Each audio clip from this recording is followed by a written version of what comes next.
99.3 Nigeria Info.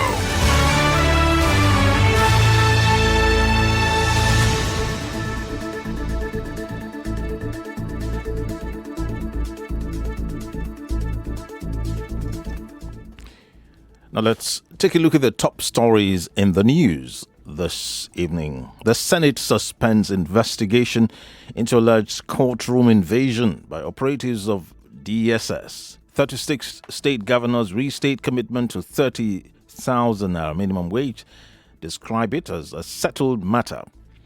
Indian government arrests thousands for defying ban on protest over Citizenship Act. And Russian President Vladimir Putin defends rebel leaders in eastern Ukraine. The details of those and more shortly. This is Marina Gola reporting live from the Lagos State House alongside Keja Clementine Okonye reporting from the Nigerian Stock Exchange. Joy Kalyu reporting live from the Murtala Mohammed International Airport.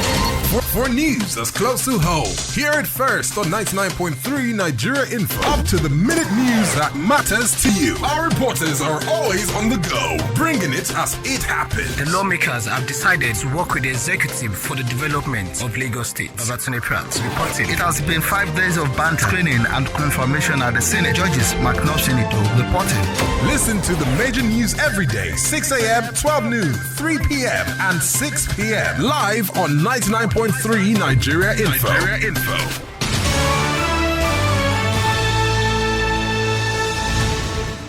Hello there, great evening to you. Thank you for staying with us. And now here's the news in detail. I am Godwin Asuquo. The President, Muhammadu Buhari, has ordered the recomposition of the Dr. Powers Odubu-led Niger Delta Development Commission. The President also validated the existence of the Interim Management Committee of the Commission, led by Dr. Joy Nunier. The new twist at the NDDC was contained in a statement Thursday by the Special Advisor on Media and Publicity to the President, Femi Adesina. According to the statement, the supervisory power over the Commission would continue to rest with the Minister of the Niger Delta Affairs. The Senate has adjourned plenary to Friday in honor of Senator Benjamin Owajimogu, who died midweek Wednesday. The Senate was to proceed on Christmas and New Year recess on Thursday, but had to suspend Order 13 of their standing rule to enable lawmakers sit on Friday. Moving a motion to that effect, the Senate leader Yahya Abdullahi said the passing of Owajimogu was a great loss to Nigeria. The lawmakers subsequently observed minute silence in honor of the 51-year-old lawmaker who represented Imo North Senatorial District. Speaking after signing the condolence register, Senate President Ahmed Lawan said his deputy, Ovia Omagege, alongside other lawmakers, spoke to journalists. He gave a very good account of himself as the chairman of the Senate Committee on Labor and Employment. During the four disagreements, he was at hand to intervene on behalf of the Senate. Therefore, to lose such a person is a monumental and fundamental loss to us in the Senate, but I think Nigeria has lost a great man. He was with me in my office on the eve of his demise. I'm consoled, like he came to say his final goodbye, but this is one death too many. We're going to miss him, and I just pray to God that the family left will have the fortitude to deal with this loss. Yet another development. The Senate Committee on Judiciary has suspended its investigative hearing over alleged courtroom invasion by suspected operators of Department of State Service. The investigative hearing, which was scheduled to take place today, could not go ahead. Despite the presence of the DSS Director General Yusubichi, Executive Secretary, National Human Rights Commission, Anthony Ojukwu, representatives from Showare's legal team, and the Nigeria Bar Association. The chairman of the committee, Okwemi Bamidele, said the session could not go ahead as the Senate mourned one of its own, Benjamin Owajimogu. The committee is expected to report back when the Senate reconvenes in January 2020. The 36 states of the Federation say they cannot backtrack on their decision to pay the 30,000 naira minimum wage, describing it as a settled matter.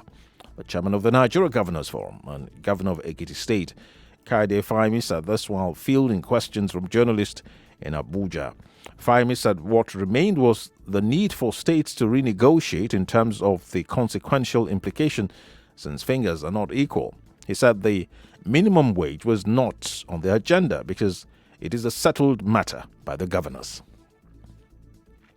The federal government has warned Nigerians across the country to desist from patronizing street hawkers of herbs, popularly called agbo.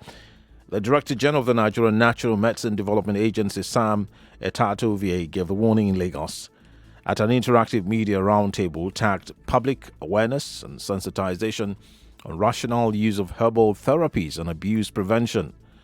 Mr. Etatovie said investigations by agencies showed that the herbal concoction caused more damage than benefit to the people's health due to the manner they are prepared. Anything that you take that is not standardized is possible you have deleterious effects on the key organs of the body. So we might be creating more problems to our people than actually providing solutions to the challenges that we have. So we want to advise that people should take those agbos very cautiously.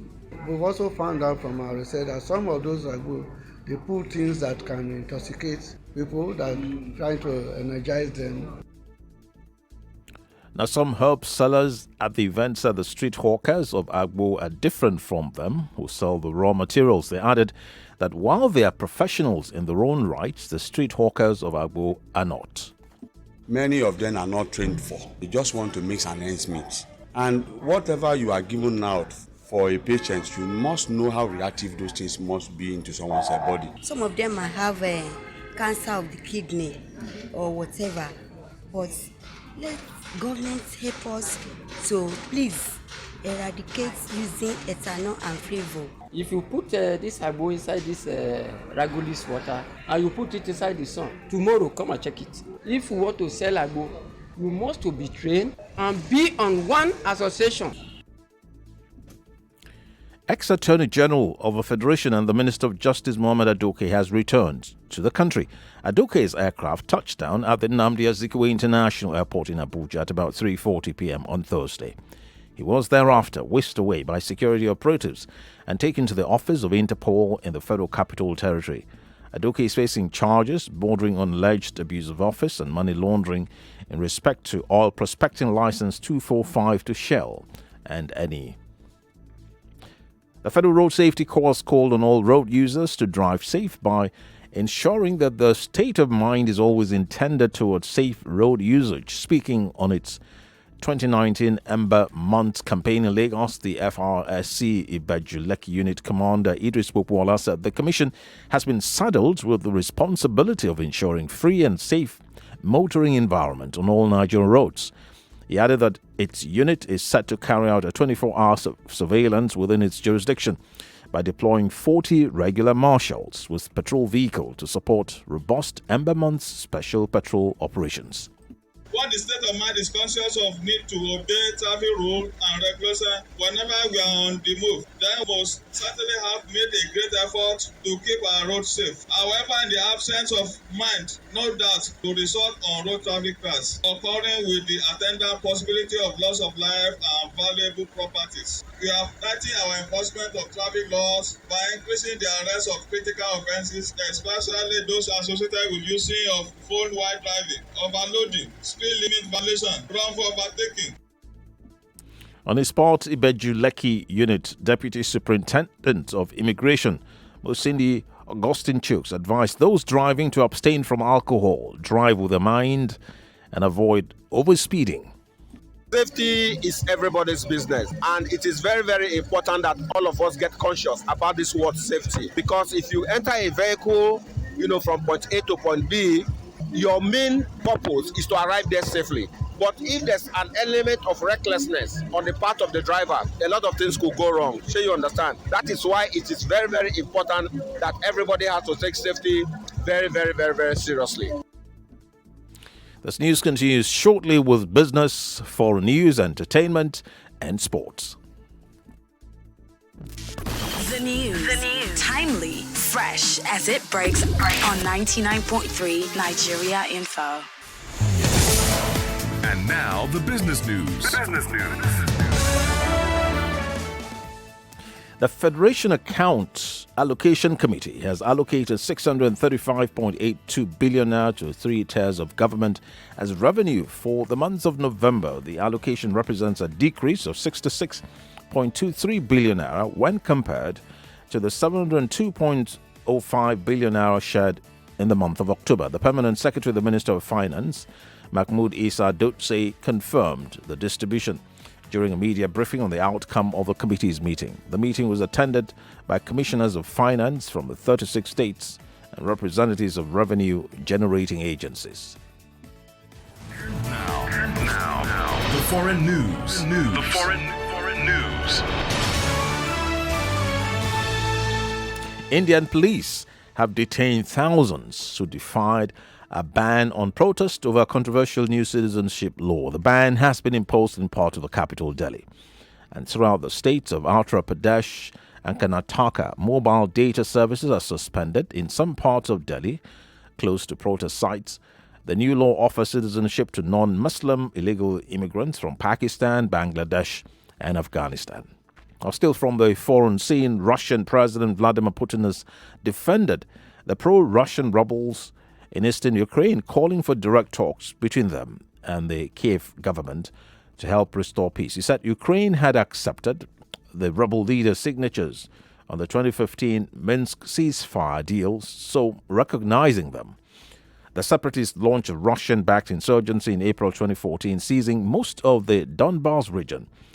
Ukraine denounced the rebels' claim to be independent as an illegal revolt. Take it away with the entertainment news. Davido has issued a stern warning to the Authority of Popular Abuja Church Commonwealth of Zion Assembly COSA over an advertorial on the Instagram page of its senior pastor, Biodun Fatoyibo. The music star took to his Twitter page to issue a disclaimer over the viral video. According to Davido, he has nothing to do with the church. Rather, the said video was only created for a fan. The video portrays Davido advertising an event for the church. The pastor of the controversial church has since taken down the post himself. Updates on the sports news. Now let's take a look at sports. The Super Eagles of Nigeria has ended the year with their highest world ranking in the last decade. According to data released by FIFA on Thursday, the Eagles ended the year in the 31st position. The last time Nigeria finished a year higher was in 2009, when the team was 22nd in the world. However, with a total of 1,493 points, the Super Eagles remain third in Africa, behind Senegal and Tunisia. Nigeria Info, your number one for news. Always spot on, fresh and direct on 99.3 Nigeria Info.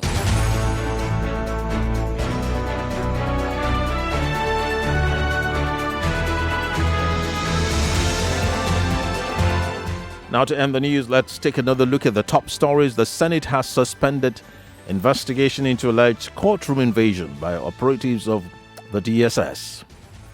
36 state governors have restated their commitment to 30,000 naira minimum wage, describing it as a settled matter. Indian government has arrested thousands for defying ban on protest over Citizenship Act. And on the foreign scene, we also told you that Russian President Vladimir Putin has defended rebel leaders in Ukraine. That's the news edited by Georges McNobsonido. Thank you for listening as usual. I am Godwin Asuquo. Thank you too for watching. Good evening.